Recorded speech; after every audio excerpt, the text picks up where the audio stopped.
Pakistan's national grid. And this is, by the way, is in addition to the 21,000 megawatts of electricity that I was talking to you about. We have a robust defense cooperation. We have an excellent dialogue between our two countries on nuclear non-proliferation and strategic stability.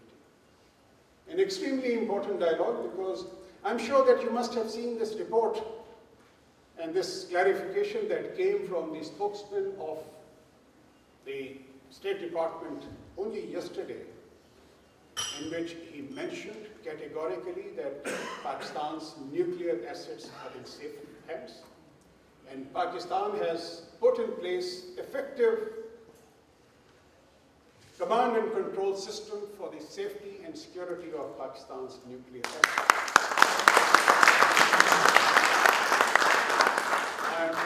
I'm sure that you must be focused, keeping a focus on these nuclear issues as well. Here, I would like to mention that Pakistan has also made an application for the nuclear supplier group. An important initiative, and we are currently engaged in lobbying efforts, not only in Washington, but in other world capitals,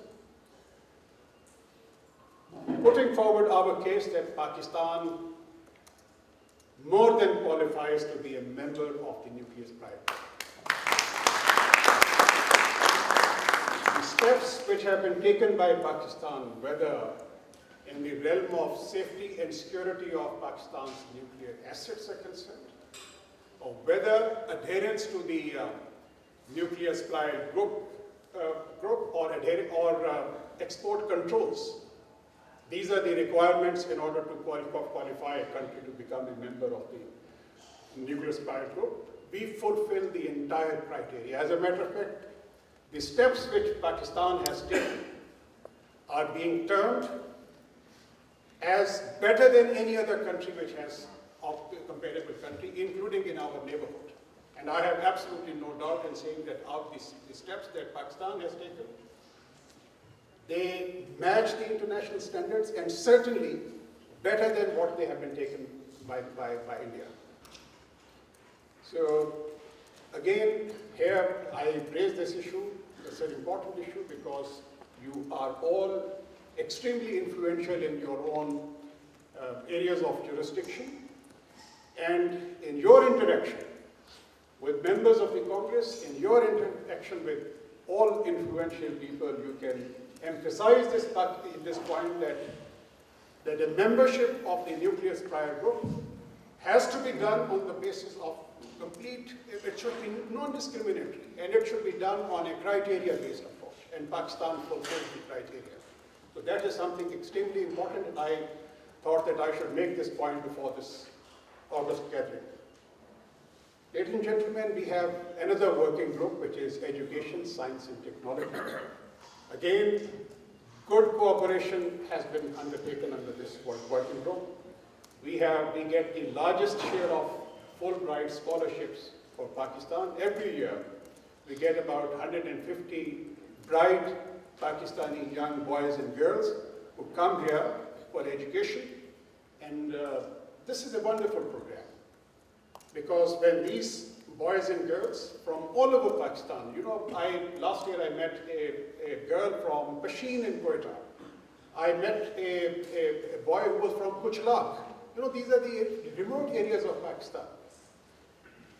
You have people, a student from Gilgit-Baltistan coming over. You have students from Azad Kashmir coming over for this, under this scholarship program.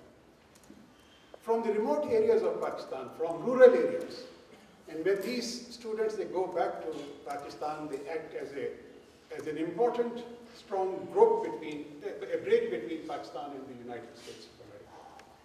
Now we have initiated another discussion with the United States of America to offer scholarship for PhD students pursuing their PhDs in the United States of America. We have achieved some success, inshallah, by beginning of next year, we will get about 125 PhD students who will be coming to the United States of America for PhD education. The planning is that in the next 10 years, we should be able to educate, or we should be able to get at least 10,000 PhDs. That is something that would be extremely wonderful for Pakistan, and the kind of economic activity has been generated in Pakistan. This would become an extremely important resource for Pakistan. So this is, I thought that, and then I would also like to mention that last year, the First Lady, Michelle Obama, had also come up with a wonderful initiative which is called as Let Girls Learn Initiative, LGL initiative. Under this initiative, a certain amount has been allocated for Pakistan by the First Lady to provide education to young children, the girls from remote areas of Pakistan, which is again a wonderful initiative that has been taken.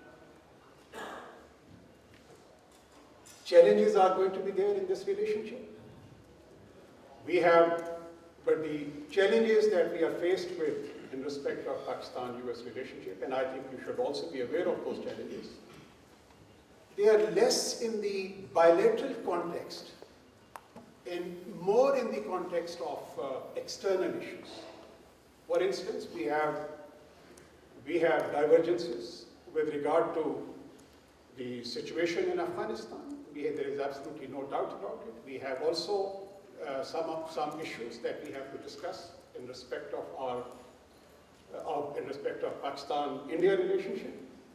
But the important thing is that there is a desire on the part of both Pakistan and the United States of America to convert these divergences into convergences between our two countries. And I have absolutely no doubt that with your help, with the support of the Pakistani American community, and with our increased interaction with the new Congress and the new government administration, we will be able to overcome those hurdles as well. Ladies and gentlemen, a word about the regional situation.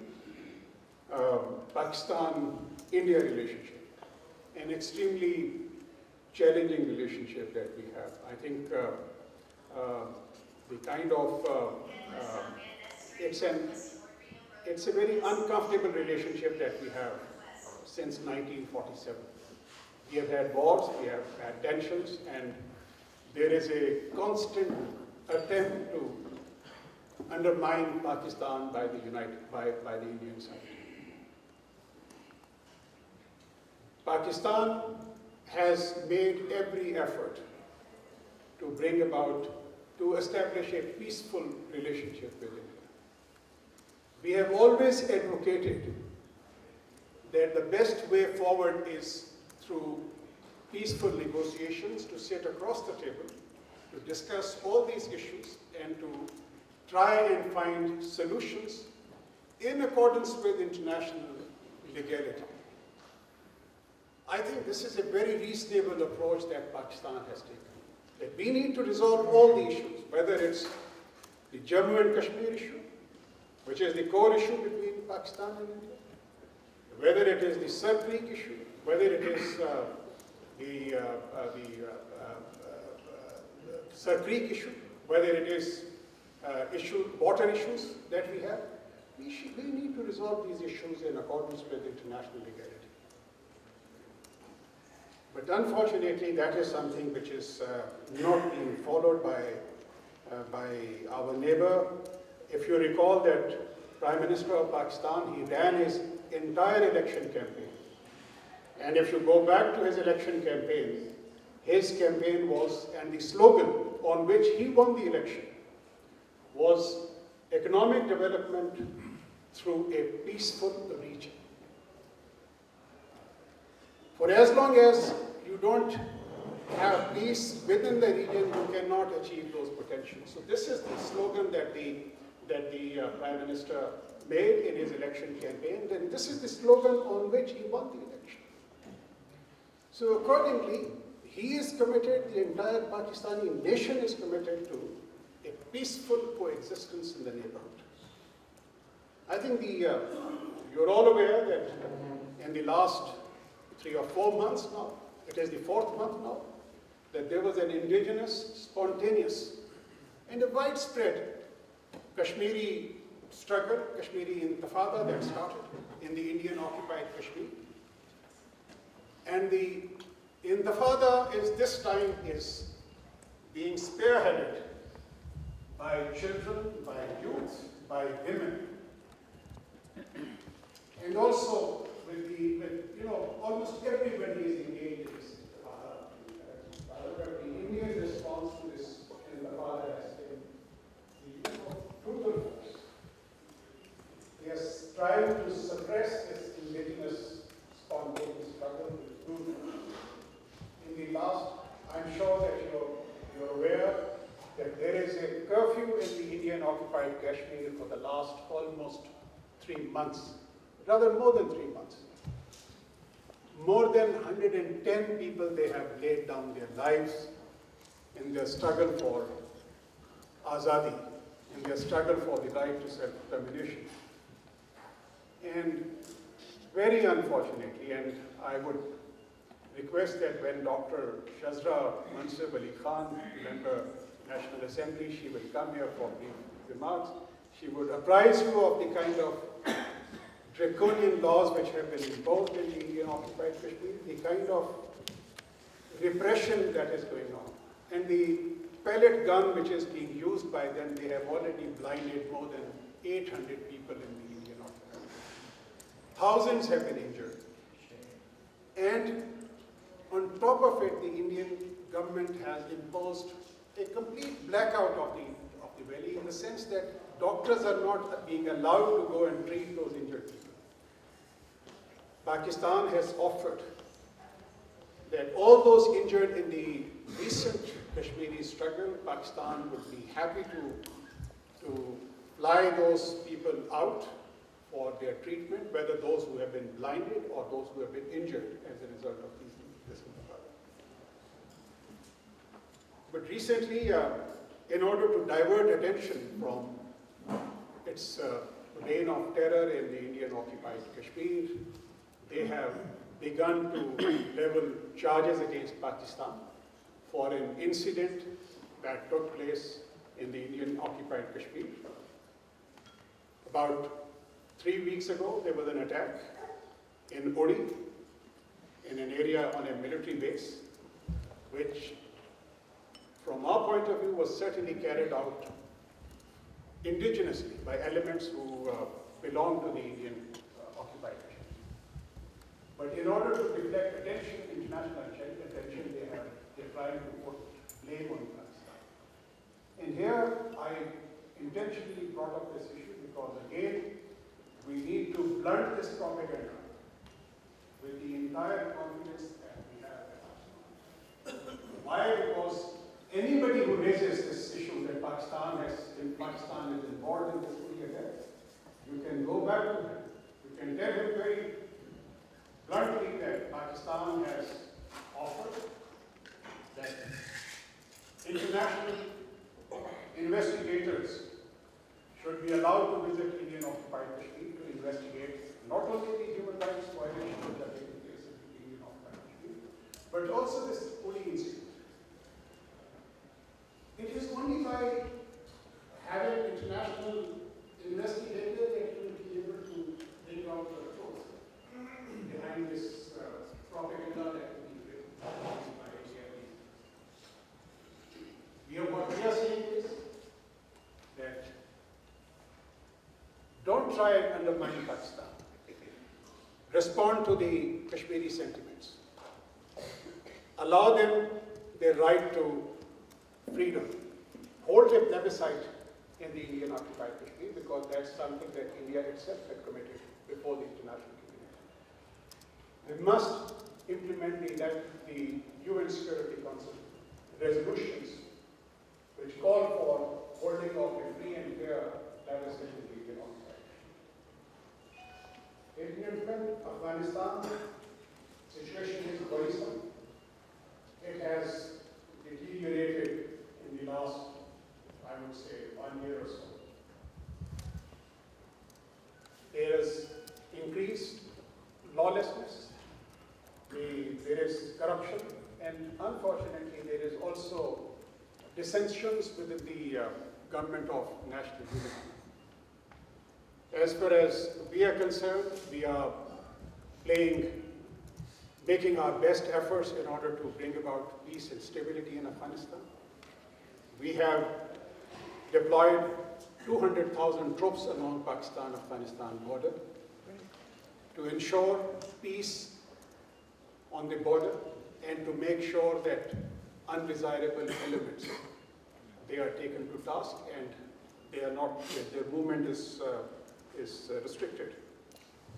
We have also tried to help with the reconciliation process in Afghanistan. Unfortunately, the reconciliation process has been slowed down again because of the absence of an internal political consensus within Afghanistan in support of the reconciliation process. We hope that the government in Afghanistan is able to develop an internal consensus in support of the reconciliation process so that we are able to recommence this process once again. We are hosting 3 million Afghan refugees in Pakistan, the largest number of refugees anywhere in the world for the last more than 3 decades. And we have recently offered scholarships to 6,000 Afghan students to come and study in Pakistani education institutions. That's a humble contribution that is being made by Pakistan. Besides these scholarships, we have spent more than $500 million so far in order to develop a number of hospitals, educational institutions, eye center, and also a road project from Torkham to Jalalabad. That's again a contribution that Pakistan has made. Last week, Pakistan pledged another $500 million for Afghanistan for reconstruction, and we hope that the kind of contribution that Pakistan is making in the development of various institutions in Afghanistan that would help overcome some of the economic difficulties, health difficulties, and education difficulties faced by the people of Afghanistan. Ladies and gentlemen, at the global level, again, I would say that we are faced with a number of challenges. You are all aware of those challenges, but the important thing is that US and Pakistan are again cooperating very, very closely. We cooperated very closely on environmental issues, and recently, because of the role Pakistan played in developing a consensus on climate issues, there was this agreement that was signed in Paris that is witnessing the light of the day. Similarly, on countering extremist violence, again, that is something that is a global phenomenon in which Pakistan is playing an important role along with the United States of America in order to address this issue to the vaccine. Ladies and gentlemen, I mentioned about the internal developments, the regional development, and the challenges that we are faced with. I think we need to have a collaborative and cooperative efforts, not only on the part of the embassy, but also on the part of the Pakistani-American community. Your input and cooperation is extremely important in the following areas. Number one, we should all work together in order to create a positive narrative about Pakistan. And extremely important because I see that the kind of challenges that we are faced with in Washington, D.C. and in the United States of America, the kind of lobbies who are working against us. We need to blunt those lobbies. We need to utilize these lobbies, and the community can certainly play the most important role in order to develop a positive narrative about it. And the purpose of this interaction is, again, the same, to brief you about these developments so that you are better informed and you will be able to confront these questions which are raised either by members of the Congress or by other influentials in your own areas. Number two, I think we need to launch a community outreach and assistance program. Last year, I received a very good suggestion from this convention at the embassy that I need to undertake these sub-conventions to go to various places, and that is something that we have already initiated. Thank you so much for that wonderful suggestion that came from all of you. I was in New York last month, and I also went to LA and met with the community, because you can go and offer briefing to a larger section of the community when you go and go to the respective areas. And recently I was in Chicago, where again I had a wonderful interaction with the Pakistani American community, along with, of course, my team. Mobilizing our youth is extremely important. I think you are the first generation of Pakistani American. The second generation of Pakistani American is certainly very, very important. Why it is important? Because when I was posted here in Washington in the 90s,